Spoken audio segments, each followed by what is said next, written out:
ओम शांति। किसी ने बड़ी सुंदर बात कही कि जब हम दर्पण को देखकर मुस्कुराते हैं तो दर्पण वापस मुस्कुराता है।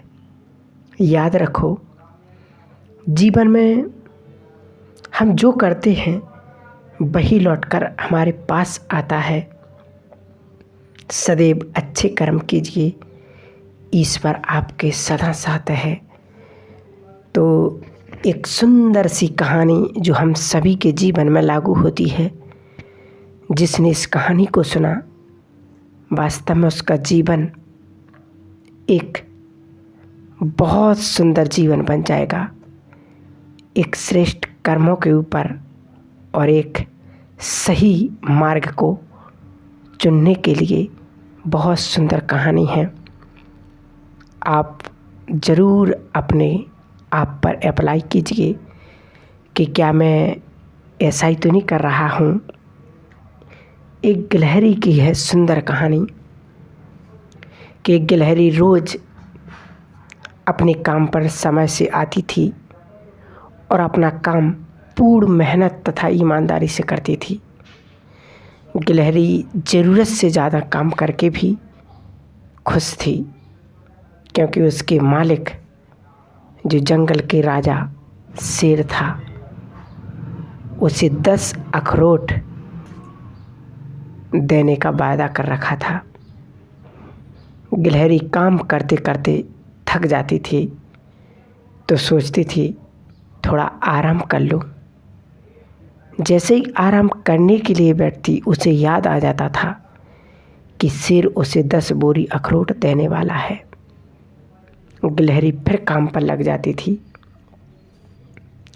और गिलहरी जब दूसरी गिलहरियों को खेलते कूदते उछलते हुए देखती थी तो उसकी भी इच्छा होती थी कि मैं भी इंजॉय करूं, पर उसे अखरोट याद आ जाता था और वो फिर अपने काम पर लग जाती थी। शेर कभी कभी उसे दूसरे शेरों के पास भी काम करने के लिए भेज देता था। ऐसा नहीं कि शेर उसे अखरोट नहीं देगा, चाहता था, ईमानदार था। ऐसे ही समय बीतता गया। एक दिन ऐसा भी आया जब जंगल के राजा शेर ने गिलहरी को 10 बोरी अखरोट दे करके आज़ाद कर दिया और गिलहरी अखरोट ले करके उनके पास बैठ करके सोचने लगी, रोने लगी, पछताने लगी कि अब मैं इन अखरोटों का क्या करूँगी। ये मेरे किस काम के हैं। पूरी ज़िंदगी मैंने इनको कमाने में लगा दी, काम करते करते मेरे पूरे दांत घिस गए। अब मैं इन्हें खाऊंगी कैसे। तो वास्तव में इंसान अपनी इच्छाओं का त्याग करता है,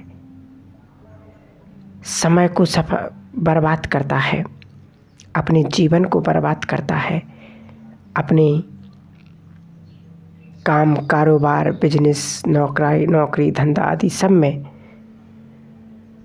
और ईश्वर के लिए बिल्कुल भी टाइम नहीं निकालता है। अपनी उन्नति के लिए, अपनी आत्म उन्नति के लिए बिल्कुल भी समय नहीं निकालता, तो अंत में हाल भी उसी गिलहरी के जैसा होता है कि वो अपनी पूरी ज़िंदगी कमाने में लगी रही और जब अंत का समय आया, खाने का समय आया, तो वो पछतावे के सिवा कुछ नहीं रहा उसके पास। ऐसे ही कहावत है ना, अभी नहीं तो कभी नहीं। इसलिए भगवान का ध्यान ज़रूर कीजिए और अपने समय को सफल कीजिए, क्योंकि आज संसार में यही हो रहा है कि सब कुछ करते हुए इतने बिजी हो चुके हैं इंसान अपने कारोबार में कि उन्हें भगवान का ध्यान करने के लिए टाइम ही नहीं है। उनके पास वो टाइम ही नहीं बचा, उसमें ही बिजी रहते। वो समझते कि यही मेरा सब कुछ है, यही मेरा कारोबार है। तो क्या सचमुच हम भी तो ऐसा नहीं कर रहे जो गिलहरी ने किया? इसलिए अपने समय को देखते हुए उस ईश्वर का ध्यान, उस परमात्मा का ध्यान ज़रूर करें, क्योंकि ये समय अब जाने वाला है। अब किसी के लिए भी नहीं रुकेगा। इसलिए कहते नहीं कि जो घड़ी की सुई होती है वो अपने नियम पर चलती है, इसलिए उसका संसार में सभी विश्वास करते हैं। आप भी अपने नियम पर चलिए, आपका भी सब विश्वास करेंगे, आपका सब सम्मान करेंगे। तो हमें जो बाबा ने श्रीमत दी है, उस श्रीमत प्रमाण अनुसार अपने जीवन को, अपने समय को, अपने श्वास को, संकल्प को सफल करेंगे, तभी हमारा जीवन श्रेष्ठ और महान बनेगा। इसलिए हमेशा याद रखो, सबसे बड़ा खजाना बाबा ने कौन सा दिया? संगम युग पर बाबा ने सबसे बड़ा खजाना खुशी का दिया है। खुशी के लिए लोग तड़पते हैं, लेकिन तुम बच्चे खुशी में नाचते हो। दुनिया वाले भगवान की झलक देखने को तड़पते हैं, परंतु कितने कठिन मार्ग अपनाते हैं। परंतु हम कितने भाग्यशाली हैं जो हम सर्व संबंधों से उससे मिलन मनाते हैं। दुनिया खुशी की भिखारी है, हम उसके बच्चे हैं, तो कितना नशा रहना चाहिए। इसलिए आज दृढ़ संकल्प करना कि जो बाबा ने कहा, जी हाजिर। जब कार्य से खाली हो जाओ तो मनोरंजन करो।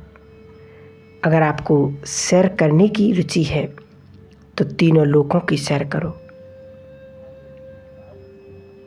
यदि देखने की रुचि है तो स्वर्ग को देखो, बाप को देखो, बाप के कर्तव्य को देखो, संगम युग की श्रेष्ठता को देखो। श्रृंगार करना चाहते हो तो दिव्य गुणों का श्रृंगार करो। ड्रामा देखना चाहते हो तो 5000 वर्ष का ड्रामा देखो। हिस्ट्री पढ़ना चाहते हो तो अपनी 84 जन्मों की हिस्ट्री पढ़ो। और अगर रूह रेहान करना चाहते हो तो अपने को रूह समझकर उस रूह बाप से रूह रेहान करो। तो बाबा कहते जब हम ऐसी प्रैक्टिस करेंगे, अपने आप हमारा मन उस परमात्मा में लगने लगेगा।